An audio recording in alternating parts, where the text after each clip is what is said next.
Welcome to Living Free in Tennessee, where we talk about building the life you choose on your terms. Today is Monday, May 8th, 2023, and this is episode 738 of Living Free in Tennessee. And we're doing a live show this Monday because I'm sort of back in the regular swing of things, and it's been a fun morning. We started out this morning with all of our internet out, and I wasn't sure it was going to come back, and I was like, whatever, I'll just roast more coffee, hope the internet comes back on, and it did. Turned out that the thunderstorms we had in Tennessee were swift at taking power out, and that impacted our phone and internet service provider. Anyway, every year we host the Living Free in Tennessee Spring Workshop, and folks wonder, why should they invest 3 whole days of their lives to come to something that sounds like a big camping party? And each year, I watch people's lives change at this event, and this year was no different. I watched the lights turn on. Ping! I watch decisions get made, and I see super shy people stand up in front of an audience and speak into a microphone about themselves. And each year, there's a little bit different spirit of the event, which is part of the fun. Today, I'm going to talk about that. I'm going to talk about some of the cool things that happened at LFTN 23, breakthroughs, lessons learned, and then I posed a question, and the question is, what are you doing next? Before we hop into that, though, I want to talk about our featured event of today's show, and that is the Exit and Build Land Summit put on by John Bush over at the Live Free Academy. That's exitandbuild.com. It'll take you straight to the registration page that they have set up. If you want to check it out, so I've talked a lot about who's going to speak. It is May 18th through 21st. Which you don't have to go to all the days. There's 3 primary days of sessions, and then it's surrounded by local farm tours, which are kind of cool. So you can see how people are doing their homesteads and that sort of thing. But what's fun is when you look at the content, which if you go to the webpage, you scroll all the way down to the bottom, it says schedule of events. And they start on day 1 sort of talking about the why. Urban exit. Get what you want. Journeying towards solar punk future. Vision and strategy implementation. What you need to know about land patents and alloidal titles. Stuff like that. And then later, the next day, they become a little bit more practical. Live the life you choose. That's me. Food security. Buying land when you don't have any money. How to produce food. Biochar. Industrial hemp. Intentional communities. Moving dirt. Like how to do earthworks on your property, power networking. And then they go into more workshop setting on Sunday, heirloom seeds and preparedness, exiting the healthcare system, food preservation and storage, how to build a food forest, land patents and PMAs, nonviolent communication, finding the perfect homestead property, how to raise funding for your regenerative community, building a sustainable lifestyle, exit and build Latin America. And Jeff Lawton is doing a Q&A. Anyway, that's all over at exitandbuildlandsummit.com. I have a link in the show notes, guys, who are on the live stream video. You can check that out by just heading to the show notes at livingfreeintennessee.com towards the end of, like, it takes about half an hour after we finish the show to get all the show notes up, and it has all the links you need. I also wanted to, I'm going to sing a lot today because I'm in a good mood, even though I woke up and there were no comps. So it actually might have made my day better. I don't know. Sponsor of the day is next. And we have 2 sponsors today. The first one is Agorist Tax Advice. Matthew Sursley from Agorist Tax Advice was on an interview on a podcast, and I heard him explain the following. There's tax code, right? There's rules about how you pay the taxes. And then there's a whole bunch of exceptions to the rules. And he said, it is your patriotic duty to find every exception you can and take that exception. And he's got a freakishly keen memory. So when he reads something, it's not like, I don't know what it's called, like the visual photographic memory, but he has a kind of memory where he pretty much remembers most of what he reads, which is great if you're a lawyer. And that means that he spent time looking at the tax code. And he makes a great advisor to work with by talking about everything, every way you're earning money, every way you're spending money, how that all works. Strategize with him how you might structure that to take advantage of the existing tax code and minimize the amount of money you send to the government. So like people who are asking me, should I become an LLC or S Corp? I don't know. Go to a tax attorney. Oh, I know a good one. Agris Tax Advice can help you on the federal level. Just understand the code, understand the risks associated with any way you define your systems, tell you how to properly track things so that if you ever get audited, you're not like, well, I took this tax write-off, but I can't prove it, right? That's bad. And generally guide you through setting up your financial situation so that you take advantage of what's already there. He has a vast experience in real estate and rentals because he has his own rental business. He is well-versed in end-of-life planning, like should you do a trust, should you not do a trust, those sorts of things. And generally, he's just an all-around good guy. You can get a free consultation by going to agristaxadvice.com/LFTN. And that'll take you straight to a scheduling tool for your free 20-minute consultation because he's going to want to work with you first to see, can I help you? And he doesn't want to waste your time or charge you money if you're not quite ready for his advice. agristaxadvice.com if you want to check out his website. Our second sponsor today is Hollow Roast Coffee. Do you want to start your day in luxury? You know, you can do that. If you love coffee and the flavor of coffee, why not get the best, freshest coffee shipped to your door anywhere in the US? You could even do it on a subscription, so you don't even have to think about it every month. Hollow Roast roasts everything to order. We do not keep coffee on hand for weeks and weeks and weeks and ship it from a warehouse. I produce it. I ship it 2 days a week. You can find out more at hollowroast.com. Finally, if you have feedback or a frugality tip or questions for the Q&A show, send over an email to Nicole@livingfreeintennessee.com or go to livingfreeintennessee.com, click on contact. That comes to me. Okay, we have our regular segments today, and the first one on Monday is what? The live stream schedule. That's right. I've been going over the live stream schedule on Mondays just as a matter of course, so you know what's coming this week. And some weeks have more than others, and this week is a more week because we have 2 extra live streams this week. So tomorrow at 9:30 in the morning, I'm live with Jack Spirko and John Willis. 9:30, link will be in the show notes, or you can just head over to my YouTube channel or Facebook or whatever. Wednesday, I'm doing a Just Nicole show, and it's all about 75 Hard. I'll be 1 week into 75 Hard by Wednesday, and I'm going to talk to you just about lessons learned from that. That is at 10:30 Central. Link to that. If you go to my YouTube, Odyssey, Twitter, or Facebook, those are all places I'm streaming video. I'm actually working on getting Rumble set up. That will be next. Thursday, Spicy Sisters with Amy Dingman at 1 p.m. Central. That's going to be on both the Farmish Kind of Life YouTube and my other channels. Thursday night, we are going to do a Self-Reliance Festival live stream at 7 p.m. And these are something we did weekly leading up to Self-Reliance Festival. We're going to go every other week. And as the festival gets closer, if needed, go weekly. So that's 7 p.m. this Thursday. We're going to talk about what's up for October. And I'm going to ask for feedback from those of you who are interested in the festival, want to get some input on how the content goes. That is the live stream to go to for that 7 p.m. Thursday. And then finally, Friday at 10:30, we have our Homestead Happenings update. All of those links to the specific live streams are in the show notes. Next up, we have Tales from the Prepper Pantry. This is where we talk about storing what you use and using what you store. And last week was a lot about workshop leftovers. So when the workshop's done, any leftover food we have, of course, we package up and put in the freezer as we go.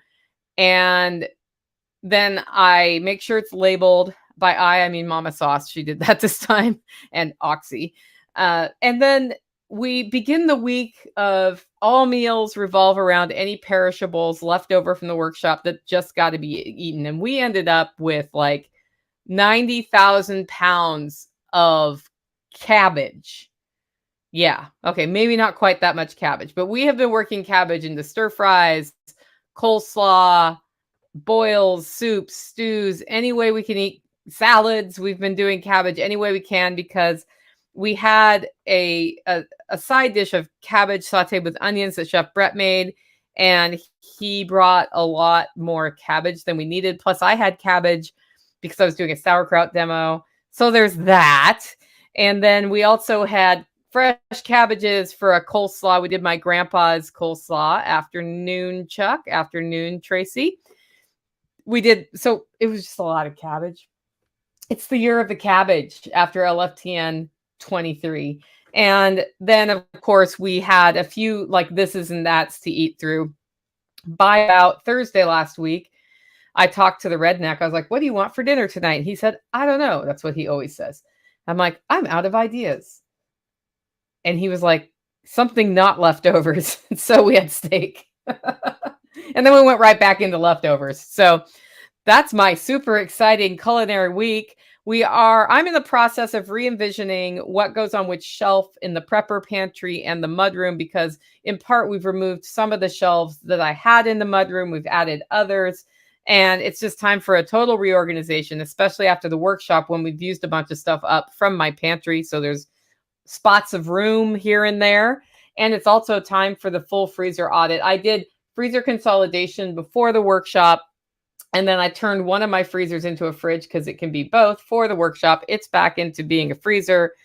And right now is one of the 2 to 4 times a year I go through all the stuff in all the freezers. Now, one of the freezers, I did that too right before the workshop, and it's good.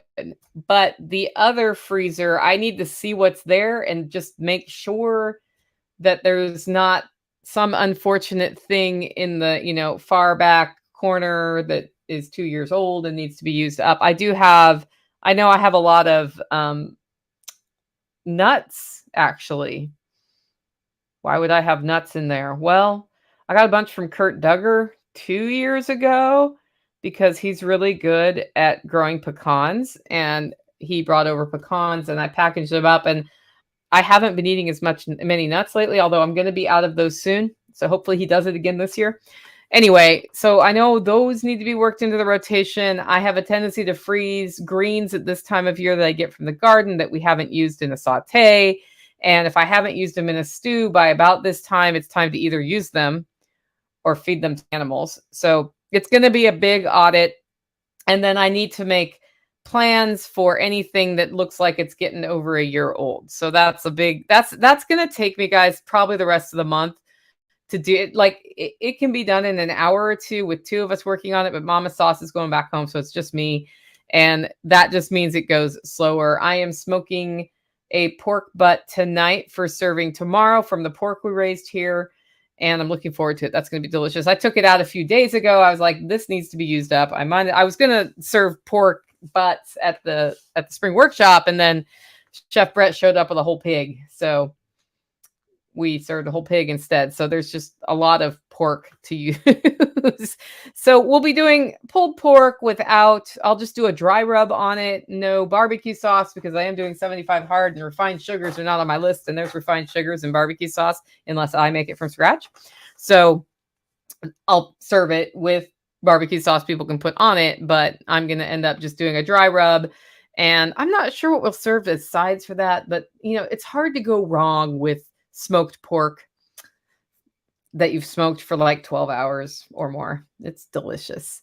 And then I think we talk about the seasonality of pantry living, or living with the Power Pantry method, which I've done one webinar on, and I'll probably do another one this year, by the way. So if you missed that, we'll do it again. It's a seasonal thing. In fact, I should do this in the next, 3 to 4 weeks. So we'll get that on the schedule. This time of year, we transition from using what's in the pantry to filling the pantry again. So what happens in the fall is you transition from putting things in the pantry to using up what's in the pantry. And with the advent of things starting to come off the garden, like strawberries and greens, and I got my first little pea that's like 1/2 inch long on the vine. So things are starting to happen. The garlic looks great. The onions look great. The radishes are coming on. We have lettuce. We have chard. We start eating fresh seasonal foods as side dishes. And I eat a lot of meat, as y'all know. So I just pair it with my usual whatever we're having that night. And I no longer have to take from the pantry. So as it turns out, I have 5 jars of green beans left that have not been used up, that I'll have green beans in another 4 to 5 weeks, I think, or 6 weeks. It depends on how long they take from seed to, like, today is green bean seeding day later. And we'll be talking about that on Friday, because we're finally at a weather pattern that's just perfect for that. So that then means that those grow into plants, and then the plants give me beans, and then the beans are delicious, and we eat them fresh and we can them and all of that. Well, I have jars left right now. So at this transition time, I will look at, like, I have 5 jars of green beans left. If I need a side dish, I'm not going to go to the store and buy something. I'm going to use green beans if I don't have something fresh from the garden. If I don't need them, though, you can keep canned goods for 2 years, and only 5. That just puts me 5 jars ahead for this year's goal of 50. So, it's sort of a time where I make decisions. I start moving canned goods around. If you look up behind me, I probably can do this with the camera. There's all of the pickles and those sorts of things that I store along the top of my wall. I'll be looking at those. I actually think I don't need to pickle cucumbers this year. So it's just a big, like, time of thought for me. And that's how seasonal life kind of impacts your life. Is it's almost like no brainer. I do it instinctively at this point, but there are times of year when you start thinking, okay, what did I really use last year? And what does that mean I'm going to use next year? Because especially for me, my diet has changed a lot in the last 3 or 4 years. And that means what I used to store isn't what I need to store. I went to the farmer's market this weekend too, and there were no farmers there. So I think we are starting to experience in my county the death of the farmer's market. Something I've always known was coming unless somebody younger came up and started selling vegetables. So there's hope. There's one guy who has a son who has liked the part where he sells the vegetables and make the money, but I don't know if he's super excited about, doing the growing part, the hard work, right? I mean, it's all hard work. And actually sitting at the farmer's market on Saturday can be hard when you're like, it's the perfect day to work in the garden. but I got to be here selling the vegetables. So I think I'm witnessing what I've always known was coming, which we were going to age out in our county of local farmers who are selling at the farmer's market, which means if I fail in my garden, I no longer have a backstop. And it's possible 1 or 2 farmers will come back. Like, I had a long talk with Miss Jean while I was at the farmer's market, and she said, one of the farmers isn't coming back this year. The other one hasn't been feeling super well. And then the other one was actually down with a cold. So, he was not coming because he had a cold, which is smart. So you don't spread your cold to everybody. So I think we may end up with 1 or 2 farmers this year, but I have a feeling that unless somebody else comes in, that's it. And then she was like, hey, because I was there with Carly. She's like, you guys need to start selling. And I was like, we're both like squirming because it's, like we both used to go to the farmer's market every Saturday. And when we got our Saturdays back, it was sort of cool. So unless I were to make a big change in my life, which involves this podcast and Hollow Roast Coffee not, changing and being less work, which ain't going to happen, it's, it's going to happen. And unless somebody else who is motivated to just focus on the growing and selling of vegetables in the area, I don't know what's going to become. Maybe it'll become a, more of a craft focus, or, I mean, like, baked goods always do well there. So, or maybe seasonal blueberry, strawberry sorts of things. We'll see. It'll be interesting to see, because a lot of work went into getting that going. And now it's just sort of transitioning out. I wanted to say hi to Tori and Shelly and I think Janice. Hello, welcome to the live stream. Trying to include you guys. So if you have questions as we go, put your questions in all caps. Our next segment is a frugality tip from Janet. It's her last one from the big conglomeration of things that she said I called her out on the show. She's like, I guess I better send some frugality tips in, Nicole. She sent me an email with 4 of them. Anyway, this one's one that for a messy is hard to manage, right? So you have to be careful how you manage this. But she says, save slivers of soap and make hand soap every couple of months. You add slivers to a grated bar of Dr. Bronner's, and you can add some liquid and stir it all up. And it's hand soap for washing your hands at the sink. So that's a really good frugality tip. And the thing is, if you're going to do this, make space for it. So like have a place where the slivers go, like that, that last little bit in the bathtub you're not going to use. You just throw it into a container. Once the container gets to a certain point, that's your sign to make your liquid hand soap out of that, plus some Dr. Bronner's. I think it's a great idea. You could also use Castile soap, I think, and which is also Dr. Bronner's, and I bet that would make a good consistency. I don't know. I can tell you that I used to do this and I stopped because what I ended up with was a really nice collection of slivers of soap that I never did anything. And that was me not managing it. So I think it's really important when we're building homesteading into our lives to make the space to do the thing all the way. And this has been a hard lesson for me over the last decade and a half. I've been really good at making initial space, but not so much the finished space. And some things I always finish, but other things it's just like, okay, I call it the finish it day. And I'll have this conversation in the morning over coffee. I'll be like, okay, Tactical, what are we finishing today? I'm going to finish this. What are you going to finish? And he looks grumpy and I look grumpy because it's really fun to start stuff and less fun to do the last 30% or 20%. And then we both choose something and we go finish it. That's fun. So I'm seeing in the live stream, Shelly says, I save the corners of my soap that I sell and do this very thing to make liquid soap. Hack My Homestead says, hope to see everyone at Agora Fest this weekend. Yep, that is going to be highlighted later this week. That's the Saturday event near Chattanooga. So anyway, that's part of the fun, right? That's part of the fun. Next segment is Operation Independence, where we talk about building local ongoing revenue into your life. By the way, Sean from Hack My Homestead is going to buy back any unsold solar panels that we had left over from the solar bill, because I bought a whole pallet to get a better price. And then I'm able to resell them locally without shipping in smaller batches than 10. They're 460 watt brand new panels. I can give you an invoice for it. I believe the warranty counts. Oh boy, we're going to get barking. And I have those available. $275 per panel includes the tax. So you'll buy them from my company, which is Nicole Sauce Industries.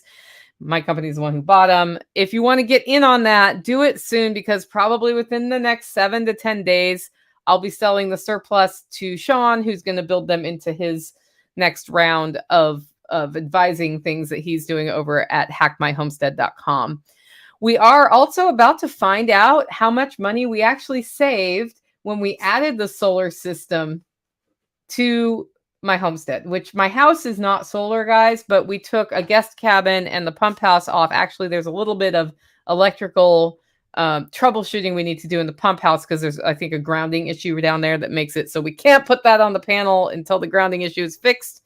I already have a note out to the electrician friend we have to see when he can come out and help us figure out what's going on there. But starting next month, I'll be able to compare my total power bill for the month with what it was a year ago and start seeing, okay, how much does this really save us on the power bill? And then deduct that from the capital investment of the $5,000 solar system that went in. And that's going to be an interesting thing to start tracking, because, we made our best estimates, but we'll see. And the cool thing about doing it this year is that $5,000 investment is 33% or 30% deductible off of my tax bill at the end of the year. So in essence, assuming I owe the government at least $5,000 in taxes, which I probably will, then I can deduct it from that's a tax credit. So then that money, instead of going to the government, went to my house infrastructure. And that's a pretty cool thing. I just have to keep track of my receipts. I actually spent this morning while the internet was out going through receipts and like, okay, how do I track this? Otherwise it's It's not cool. And Hack My Homestead says that's $60, 60 cents per watt for bifacial panel before you get the tax credit. It's a great deal, especially if you need less than 10 panels. Absolutely. Okay. The other thing is because the farmer's market is dying in our area, and the next closest thing is either like a city really far away or a farm stand really far away. I was thinking, and this is probably the first time any Holler neighbors are hearing this, I was thinking of doing a little sort of honor system farm stand here. And then advertising, I live really close to a marina, advertising at the marina, and just see if we can capture some of the folks who, go to their houseboats every weekend and want, fresh eggs or carrots. Not that I successfully grow carrots, or Swiss chard, which is looking pretty good this year. Those sorts of things. Tomatoes will come on later, and just what I've seen other people do in the area is they put a stand out, they have it covered so it doesn't get beat on by the sun. They put little baskets of things, one basket is this amount, another basket is that amount. And people just put the money in an honor system box. And then once a day you clean it out. And, if people screw you over in that situation, they do. And if they don't, they don't. I used to do this over the hill in another fellow's place. When I first moved here before I was growing food, I would go to one nearby that's gone. And so I just thought, well, I could do some flyers up and just set up the stand here with any surplus we have. And then maybe make a few bucks. I don't know. I'm going to talk to my neighbors and see if they have extra eggs they'd want to throw in, and just see, do we do a Holler community farm stand?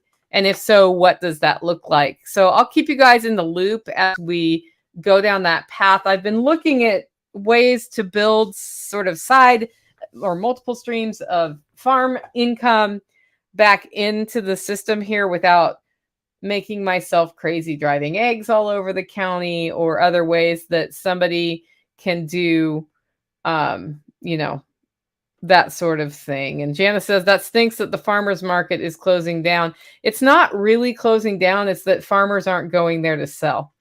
And that's probably because they're finding alternative ways to distribute and they're aging out. This is a national issue where small farmers or family farmers or homestead size farmers, as much as you see homesteading on the rise right now, what's interesting is overall the smaller farms are going down because it's an age out problem. So we need more people who are young interested in following this lifestyle. And most of the farmers I know in the area who sell are in their 60s and 70s and 80s. And they do what we call truck farming. So it's on a larger scale, it's rows, that sort of thing. And they do it as either I'm retired, so why not? Or they do it, if they're still working, they do it as a side hustle weekend thing. And I think at some point, if you're working a 60-hour-a-week job and farming and selling at the farmer's market, it becomes not very sustainable from the amount of money you make, because then you get to the farmer's market and people in our area want to pay, $3 for 10 tomatoes or whatever. So there's an expectation that your prices will be lower than the grocery store, when in fact they should be higher than the grocery store, because we're not subsidizing anything, right? It's a lot of work. So there's been, some farmers markets have done a great job of setting the expectation that this is beyond organic. It's local. It was harvested yesterday. It's way better than anything you could ever find at Walmart or Food Line or Kroger or Safeway. And people pay, what I would call a reasonable price for the vegetables. But not everybody has, and a lot of people have had the expectation that it's super cheap. And that then means that the farmer doing the work is I'm making $2 an hour here. I'm not sure it's worth my time, right? So there's a lot packaged up in that. I think we are going to start seeing some changes in perception on that big picture. If the supply chain problems continue, if the shortage, the rolling shortages continue, people have short-term memories, so they 2 years ago, all of a sudden everybody was buying from the farmers, people ramped up, and then the bottom fell out because the grocery stores came back and they're cheaper. And the same thing happened with eggs. Like eggs went through the roof this winter because egg crisis. And then people ramped up eggs and egg prices came down. And right now I hear there's another egg shortage. There is not an egg shortage around me. But that's just because I pretty much only buy eggs from local people anyway when I buy eggs. And what I think will happen, because there's been such a run on laying chickens, just is that by August, September, you're going to, like, all of these brand new layers that are being raised are going to be producing their pasture raised eggs. And guess what? All of a sudden there'll be a bajillion eggs on the market. What will that do to the price? Downward pressure. So I think what's happening is we're seeing a lot of turbulence in that department. And for me, when I sell eggs, I sell them at the price I sell them at. And if I don't sell them, then I freeze dry them and I'm happy because then I have them for road food. But, other folks end up with this. They've never raised chickens for eggs before. They don't know how to preserve eggs. They don't know what to do with eggs. They end up with a lot of eggs and you get I'm already seeing panic posts, $2.50 a dozen. And I know that they have a lot of, a lot more into it than $2.50 a dozen. Especially if you're feeding them the soy-free feed, which we do here, it's a lot more, unless you're able to source all your stuff from restaurants and have them eat only that waste stream. But that's not sustainable if the restaurants go out of business. And I can tell you, based on where I live, that getting that waste stream's a lot of hours. And then should you be paid for your hours or not? There's a lot that goes into pricing an egg. Yeah. And then somebody says, there's just things I won't pay for because it's truly too expensive. Everybody has to make that decision for themselves, right? And comparing, when I price an egg, I know what labor's in that egg. I know what expenses are into that egg. And my eggs are $5 to $6 a dozen for chicken eggs, assuming that the math I did last time fits. My duck eggs you're looking at $8 to $10 a dozen, and some people just won't do it. But my eggs are also very dark orange yolks, and they're really good. They're just different than anything you can get at the store, even a free range set of eggs. And at this point, if you go to the store and look at what free range eggs cost, free range duck eggs are going to be at least $8, $10, $12 a dozen, if you can even find them. I saw chicken eggs free range for $8.50 the other day at the store. So it's catching on there too. It's just kind of an interesting thing. Well, that was a long discussion about pricing and farmers market that got sort of tripped off by Janice. So thanks, Janice, for that.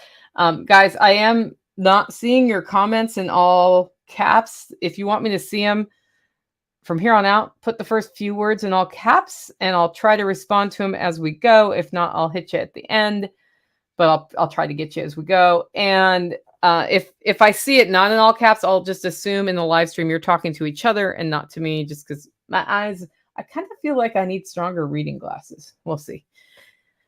Okay, it's the moment you've all been waiting for. Half an hour into the show. That's right. It's been 30 minutes. It is time to talk about the main topic, and that is, what are you doing next? What are you doing next? The Living Free in Tennessee workshop always ends with a very special kind of exhaustion. It's really hard to describe.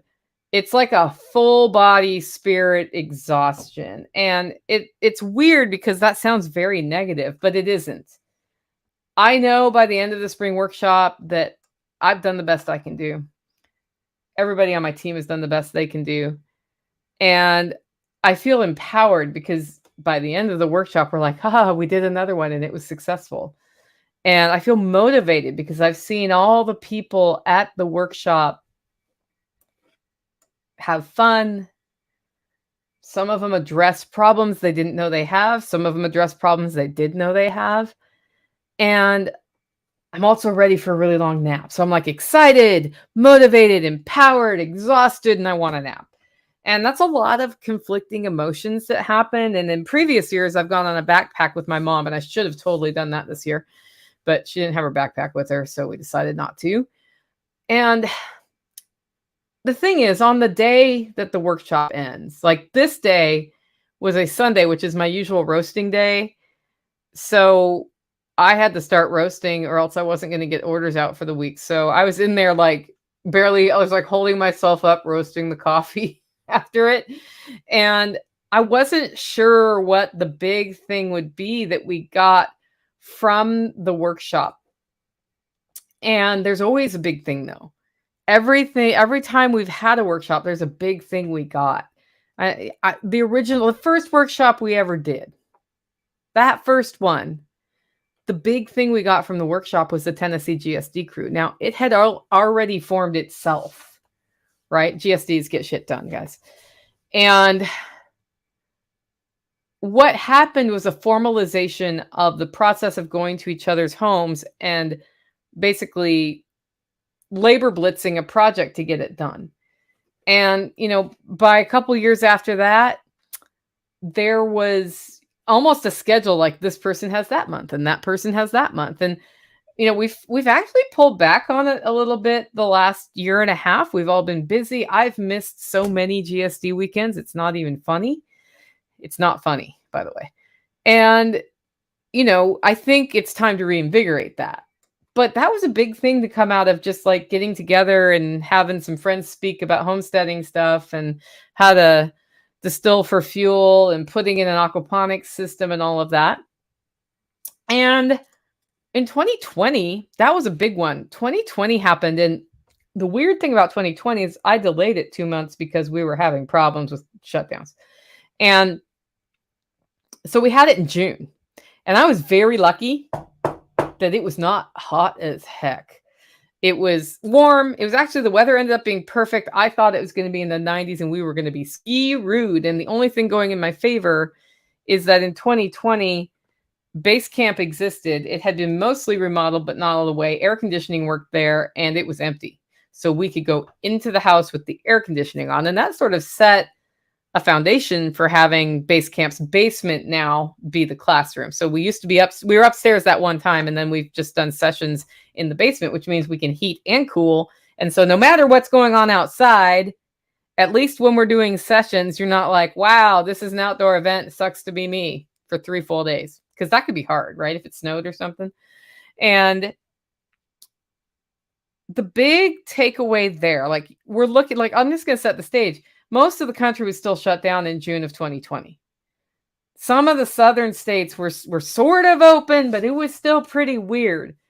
And people were starving for companionship and to get together. And some people had lost their jobs. And there was rumor of forced stabs. And there were, all sorts of crazies just on the television pontificating, telling us stuff we knew was not true and calling it true. And then when we would question it, calling us spreaders of misinformation. It was a weird flippin' year.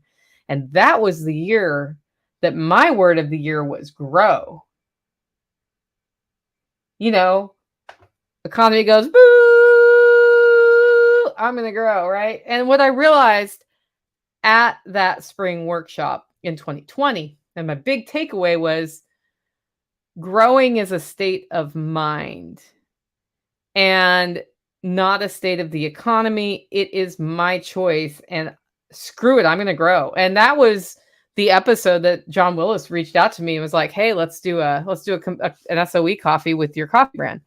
And that's led to a whole, like, sometimes I'm like, yeah, remember where I was in 2020 and what I was doing? And next thing you know, I'm planning for 1,000-person event called Self-Reliance Festival in October. What? Yeah. So that was 2020. 2021, the stupid thing was still going on in some parts of the country, but in Tennessee, it was like it almost never happened. So what we noticed in 2021 was some real turbulence in supply chains. That was sort of set the stage for the environment there. And people started really getting friendly with this concept of a parallel economy, right? And that was the year Self-Reliance Festival started, I believe. But what we realized at the spring workshop was that the parallel economy already exists. It already exists. We already had it with each other. We just weren't being very disciplined about using it. And if we just tried to do business with each other, if we just hired each other for projects and bought each other's handmade soaps, and I know it sounds very hippie and overly simplistic, and how am I going to get medical care? Well, I think it was 2021 that I came out of with like so many weird physical problems, and a doctor in our community reached out to me and worked with me to turn my immune system around and fix core underlying problems rather than treat symptoms, which is what everybody else was trying to do with me, and I wasn't really willing to do that. That's the parallel society. That's medical. That's like that's what doctors should be doing, right?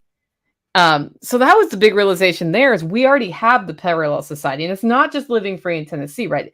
It's Living Free in Tennessee. It's SOE. It's TSP. It's Permies.com. It's Live Free Academy. It's all of us, right? Byron, like all of these little communities are the same community. We have many of the same motivations, and we see the same abuses in the existing system. And there are so many more people out there than we realize. So that's what the realization of 2021 is. Chris Watkins, hello. I love it when people join the live stream. Facebook user, I don't know who you are, but that's because you haven't told Facebook to let me know. In 2022, which was just last year, we realized that this one was a good one. And you don't realize how empowering this is, but we were the people with the normal relationships, and the world out there is the source of the unhealthy relationships in our lives, and we needed to cut the anchors. And those anchors are hard to cut sometimes. Sometimes you're related to those anchors, and you gotta, there's actually more talk of that at this workshop, because, when you realize you have an anchor, then you have to decide you're willing to deal with your anchor and cut it off so that you can fly, right? Or at least swim to the top and get some oxygen, because if your anchor is holding you underwater, you will die. So we realized that the real world needed to be like the unhealthy parts of the quote unquote real world needed to be tossed off. And the funny thing about the real world is it's not really real. Yeah. The real world's not really real. It's a lot of this is about our perception of how things have to be and what the parameters are that we have to exist within. And if we're going to choose the moral path, if we're going to choose what's best for ourselves, our community, and our families, that's up to us to do. And the real world ain't helping us because they're busy tearing us apart. Hello, Janet from Montana. I did your frugality tip earlier. So what's next? The phrase that was I talked to Mom over coffee this morning. The phrase that's beating through my head today, as I prepared these show notes, was, what are you doing next? What's next? What's next? Janet, what's next? Chris, what's next? Chris is doing, I believe, a chainsaw event in June 10th in Camden, Tennessee at SOE. I don't know when tickets for that go on sale, but that guy is a guy you want to learn from on chainsaws. And I don't know what all he'll be doing there, but it sounds like a really freaking cool event. So what's next? That's what's next for Chris. Janet, what's next? Hey, Alabama, what's next? Janice, what's next? Oh, June 17th. I thought it was the 10th. I've heard so many dates. Cool. So June 17th. Good to know. When I have the details of that, Chris, let me know so I can cross-promote it properly, write dates, drive people to the tickets. And it reminded me of something that happened right after my roaster caught on fire. And that was in 2020 that my roaster caught on fire. I had just finished an order for John Willis. I did my next batch for my first mail-ordered orders of that day. And I had roasted more coffee in 3 days than I had ever done before on that piece of equipment to fulfill that order for special operations equipment. And I came out and it smelled like Catholic Church incense meets skunky rubber. Not a good smell, but not the worst smell you could have. And I was like, "What's that?" And I noticed my roaster was on fire. Well, the good thing about coffee roasters is that they are built to contain fire. So it did not burn down a building, but it completely made my commercial roaster unusable for at least a week. I can't even remember how long. I had to take it apart piece by piece and get all of the soot off all the internals, because you can't have that taste going into your coffee, right? Like, there was a lot of days of scrubbing it out. And that same week I was delivering coffee to John Willis, and I show up with the coffee, and I'd had 3 hours in the car to think about, what am I going to do next? And he said, "Nicole, now that you've done this, what's next?" And this is something John Willis has asked me almost every time I make a big accomplishment. He'll be like, "Okay, great, you accomplished something. What's next?" Right? It's never good enough to accomplish something. The question is, what's next? And I looked at him and I said, "Well, so my roaster caught on fire, and I've decided I need a bigger roaster because it was retarded that it just took me 3 days to do this amount of coffee. And so I've decided that I'm going to launch a Kickstarter. I'm going to pre-sell coffee, enough pounds of coffee that I can buy the next roaster up. I'm just in the middle of, because I made a call, I'm in the middle of pricing out what the commercial roaster is going to cost. This is the next size up. And I'm going to launch that in the next 2 weeks, because I cannot continue with a roaster that catches on fire when I produce only 100 pounds of coffee, which is a third of what I thought I needed to sell every month to just make the kind of living I wanted to with that business." And he was like, "All right." And then he jumped in and he's like, "Well, if you want to do giveaways, I'll give you these things." And he donated a bunch of special operations equipment, like backpacks and stuff. He put Holler Roast on them. Any of you who are in the Kickstarter and have some of that, he's only done it once. Those are very limited, exclusive things.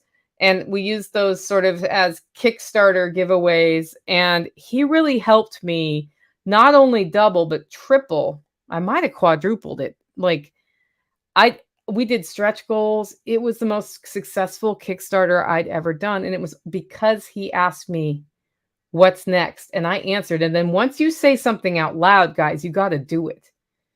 Even if you don't do it as quickly as you wish, once you've promised, you got to do it, right? So that's why I ask you today, what are you doing next? What have you done? And what are you doing next? Well, how does that relate to LFTN 23? You know what? That's a good question. We had sessions on the poverty mindset.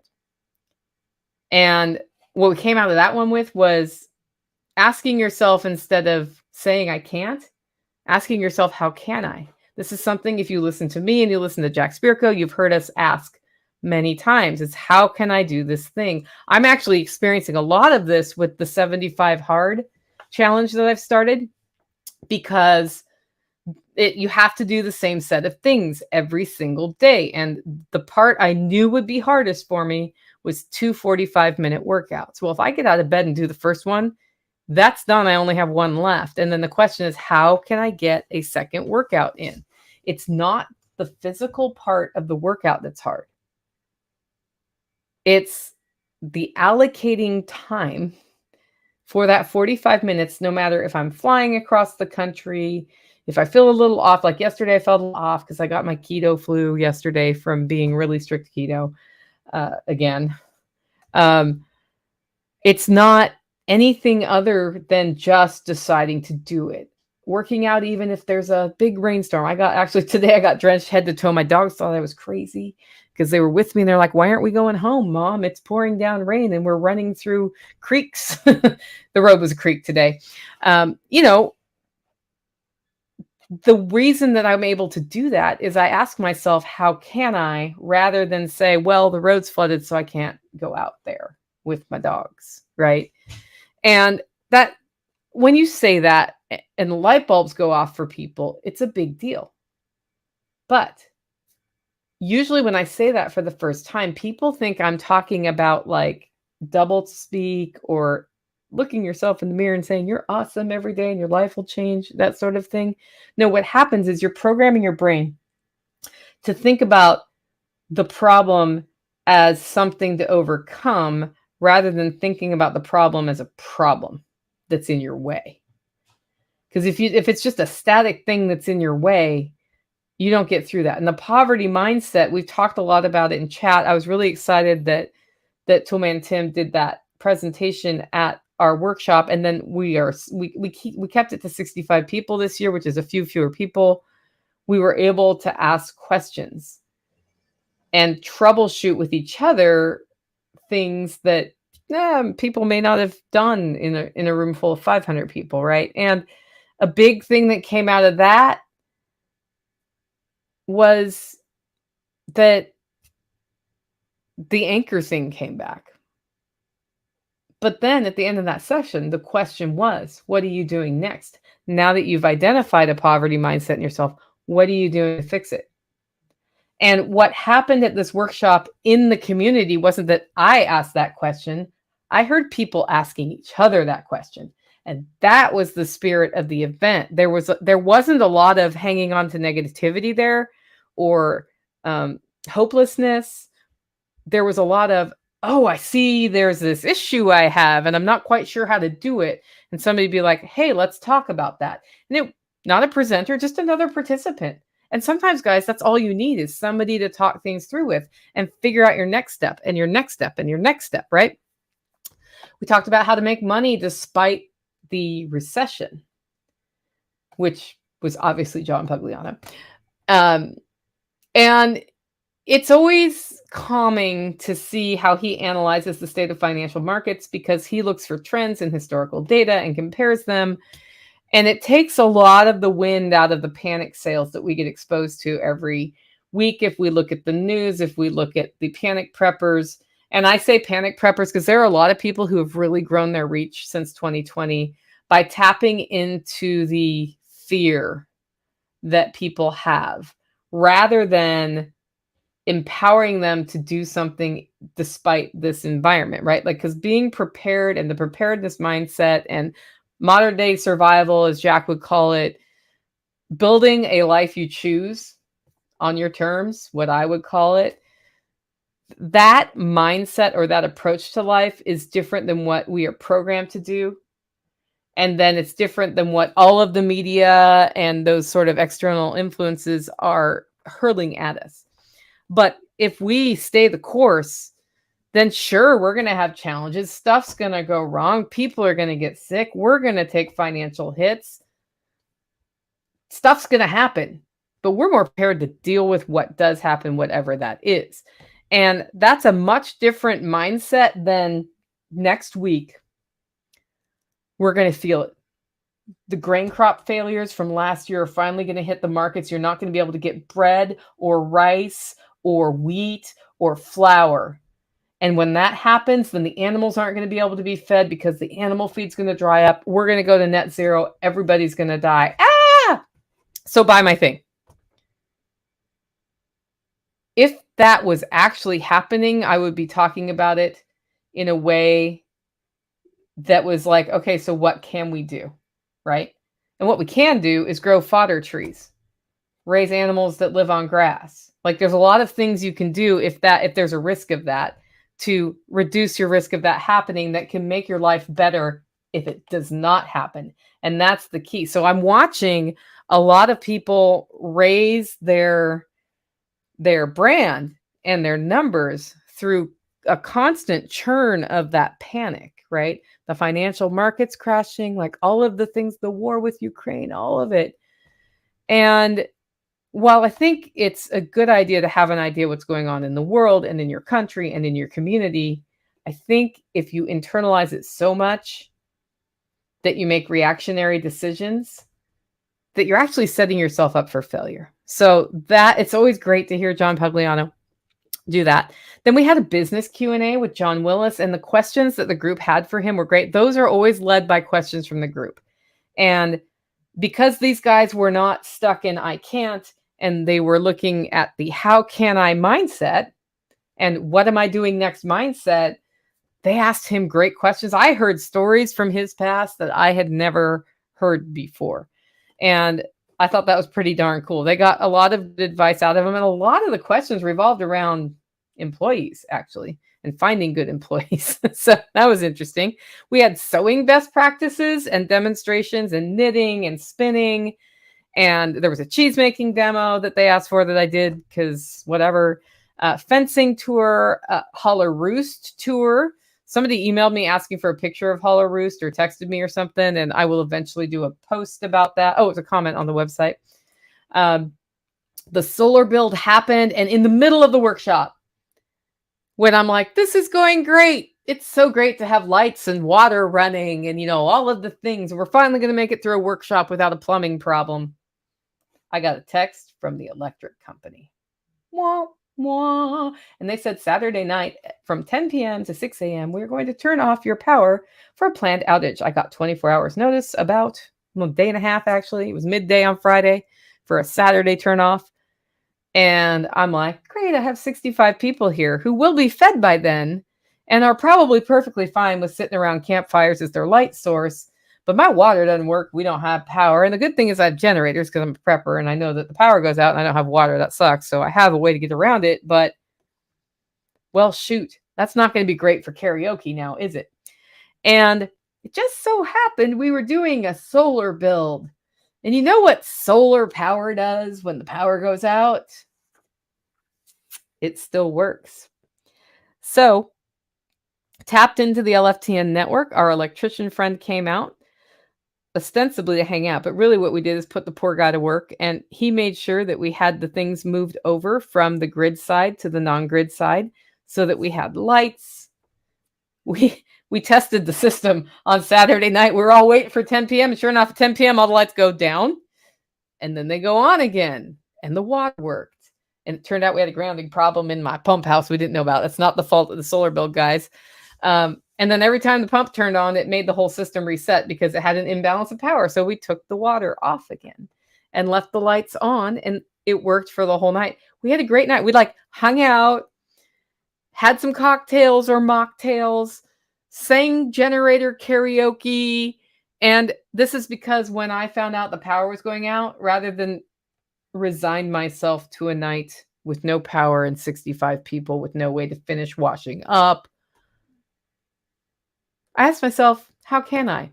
And I asked the guys working on the project, how can we? And they did. They ran extension cords up to my house from down where we put the solar system in, and it was fine. It was perfect. It's exactly why I put that solar system in, was to add some more resilience to the property, because when you can regenerate things in your life, when you have a regenerative lifestyle, you're more resilient when problems happen, right? And by regenerative lifestyle, I think in business, you have to have ways to regenerate your money and energy and marketing and all of that. You need to have ways to regenerate your power on your home, regenerate your food needs.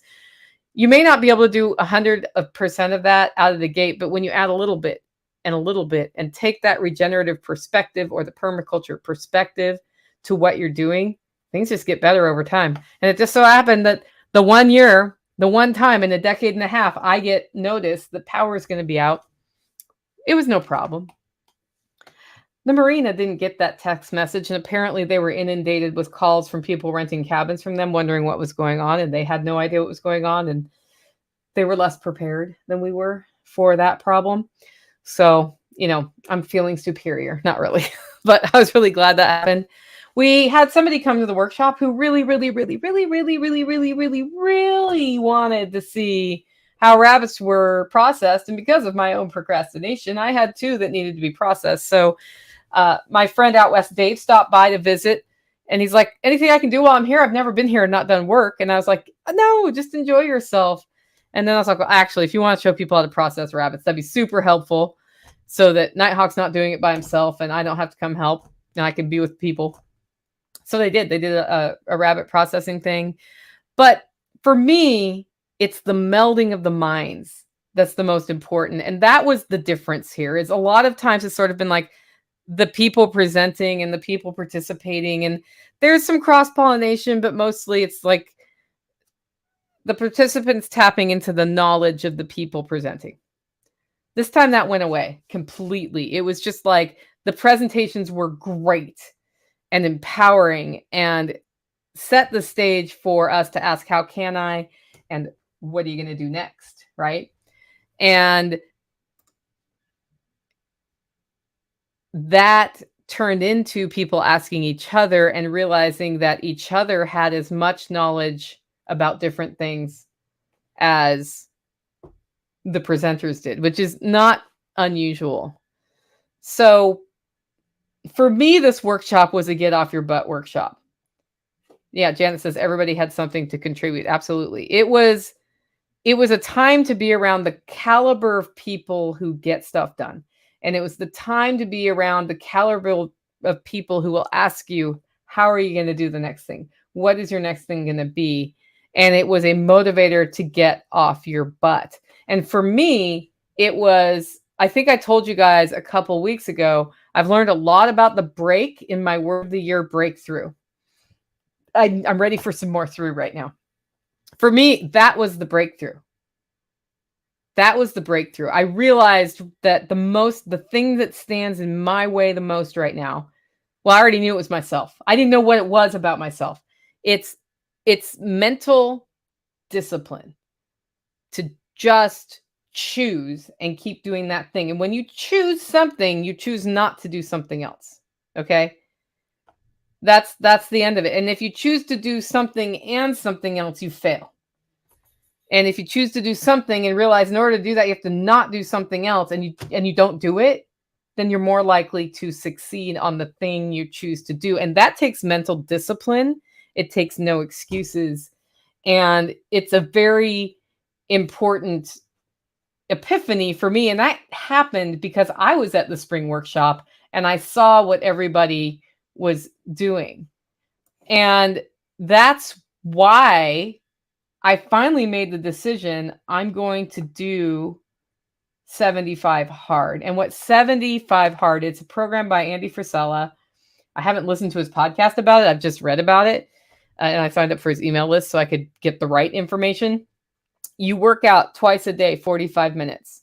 You drink a gallon of water every day. You read 10 pages of a book, not audiobook, like read with your eyes. You take an update picture and there's another. Oh, you follow a diet, like a nutritional diet, not like a eat ice cream diet.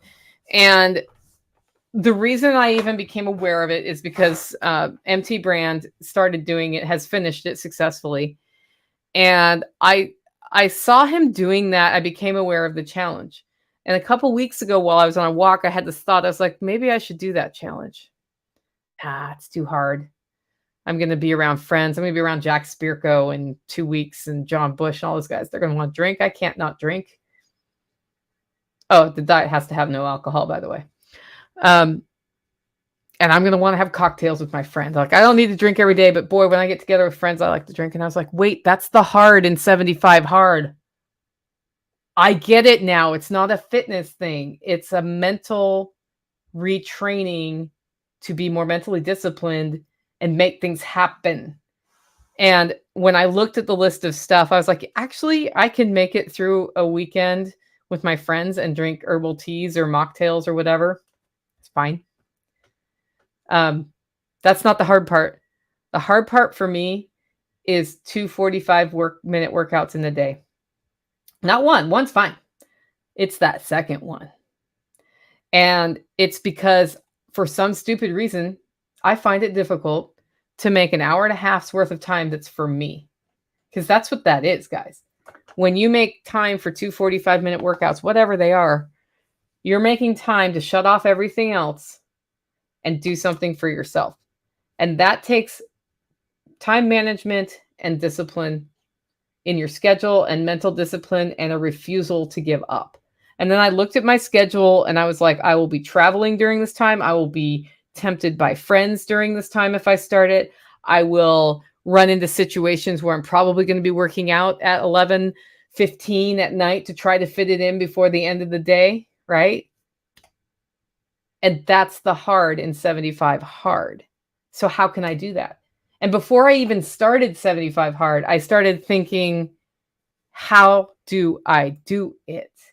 not worrying about how I can't do it and thinking in advance. Like, I plan to go take fighting pistol at Tactical Response, and I'm hoping I can get access to some gym equipment while I'm there to do my second workout. If not, I'll just do it afterwards outside. Because I know in the morning I can just get up and go, then go to TAC Response, and then it's the after class workout that's got to be done, right? I've thought about all those things in advance, and that habit of thinking about things, a month or two out like that is what sets you up for success in other ways. It gets you into that mental habit. And so back to LFTN 23, we ended up on Saturday with something happened that's never happened before.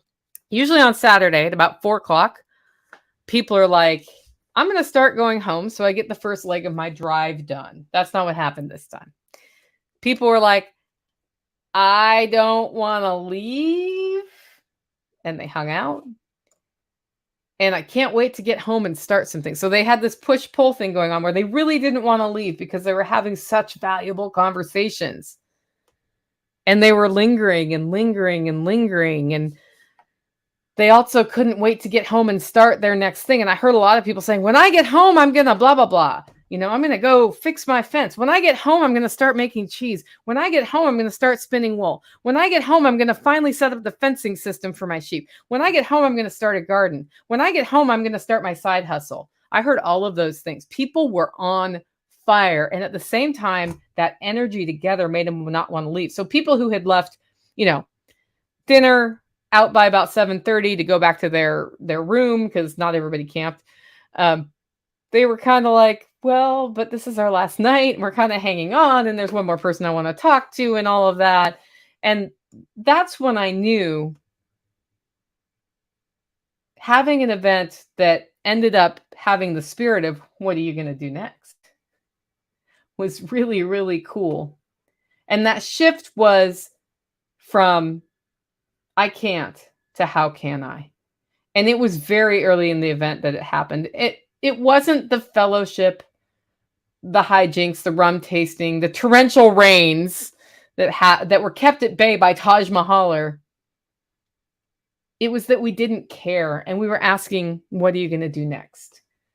It wasn't the fabulous food from right here, or a session on how to build your niche business, or dog bite demos. It was asking the question, what are you going to do next? It was admitting we had a problem and saying, how can I get over it?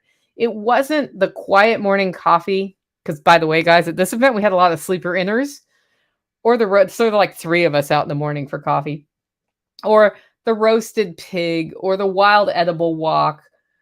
It was that we asked, what do I want to build next? And then we turned to someone close to us and we talked about it. It was new connections, better ideas, a fire lit under our rear ends. And so, in the words of John Willis today, I ask, what are you doing next? I know I'm doing 75 hard to increase my mental discipline and whatever else it brings. I don't even know what it will bring me, but I know it will bring me something. I know I already have more energy and I'm only on day 4. You don't expect to have more energy when you're like getting up earlier and working out more, but I have way more energy. You can probably hear it in my voice than I've had for months.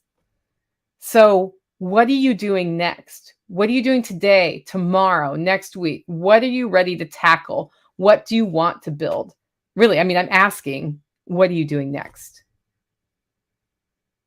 If you like the show and want to support the work I'm doing here at Living Free in Tennessee, you can do it in 2 ways. 1, get your coffee at hollaroast.com. 2, consider becoming a member. Our next webinar will be the Power Pantry Method, Spring Edition. That's all over at livingfreeintennessee.com. With that, guys, go out, make it a great week.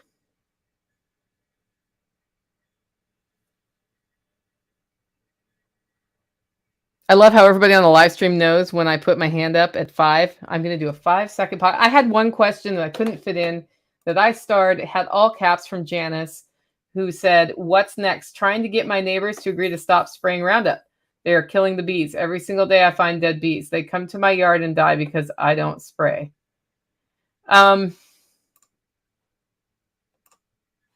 don't know that you'll ever get your neighbors to do that. I know when we go at people about something they do,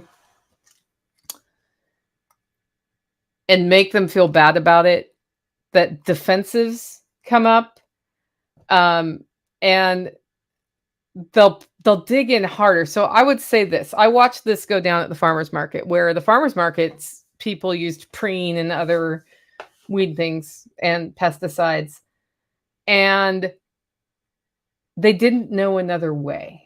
Right? They didn't know that it could be easier. Like, I don't know why they're using Roundup, but they didn't know it could be easier to do what they wanted to do by changing their practices. But my friend was a Beyond Organic farmer, and she was like, started just talking about, you know how I keep whatever squash bug, whatever pest everybody was worried about that day? It's, and this is not for squash bugs, but it'd be, like how I keep the aphids down is I bring ladybugs in, or praying mantises, or I companion plant this flower, which attracts this predator insect, and I establish a balance. It's so much cheaper to grow vegetables this way than if I have to put all these inputs in. Or, how I'm getting fertility is I'm using rabbit manure, like any of those things. She just started talking about, do you do that? And asking questions and making them curious. And I watched over a 5-year period of time, a lot of our local farmers go from using some Roundup and pesticides, because they never used a lot, to using almost none. Like, they started adopting, like, she came to their farms and would help out and be like, oh, have you ever thought of trying this thing? And then she just left it there. Right? So that was really helpful. So I just tell you that story, Janice, because I'd love to see you successful at getting your neighbor to stop using Roundup. And I think if it's more of a guide them to it rather than ask them not to do it, you may have a better success rate long term.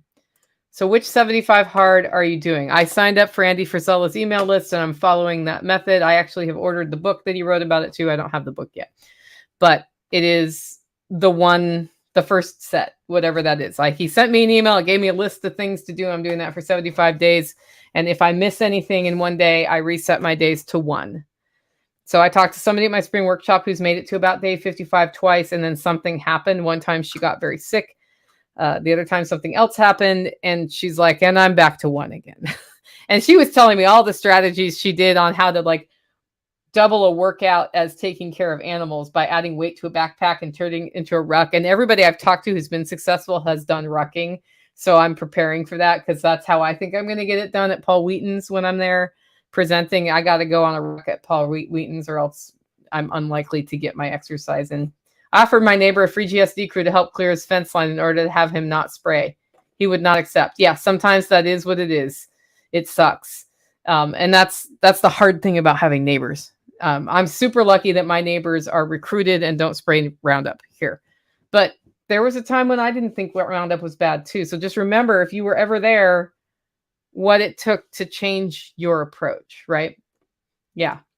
Anyway, guys, I will thank you for hitting the thumbs up, Pippinized. I will see you guys tomorrow at 9:30 with Jack Spirko and John Willis. Make it a great week.